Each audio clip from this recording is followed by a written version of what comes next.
Comment poser une bonne question de droit dans un cas pratique? Alors, il y a une technique assez simple, c'est que vous lisez votre question et vous vous demandez si un juriste pourrait y répondre. Un juriste, hein, quand même pas quelqu'un qui n'a pas fait de droit, mais un juriste pourrait y répondre sans connaître les faits. Ça vous évitera les questions du style la question était de savoir si Pierre peut se rétracter ou peut-il être forcé de vendre. C'est pas une question de droit, ça, parce que si j'ai pas lu les faits, je sais pas moi répondre à cette question. De la même manière, si je vous dis Pierre et Jacques peuvent-ils se marier, vous en savez rien. Si ça se trouve, Pierre et Jacques ils sont mariés chacun de leur côté et donc ils peuvent pas se marier. Donc il faut poser une question à laquelle on peut répondre sans connaître les faits. Exemple, un sollicitant peut-il rétracter son offre avant l'expiration du délai imparti? Ou un homme marié peut-il épouser un autre homme? Voilà, là, c'est des questions auxquelles juridiquement vous pouvez répondre.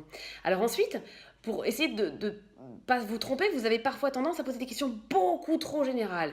Quelles sont les conditions pour divorcer? Ou quelles sont les conditions pour se marier? Ou quelles sont les conditions pour rétracter une offre? Du coup, ça c'est trop général. Alors, si vous avez peur que la question soit trop générale, forcez-vous à poser une question fermée. C'est pas obligatoire, mais ça aide. Que des questions auxquelles on peut répondre par oui ou non. Comme ça évite de poser des questions trop générales. Voilà, il faut essayer de trouver l'équilibre entre la question trop générale et la question trop précise, et c'est sûr que c'est pas facile.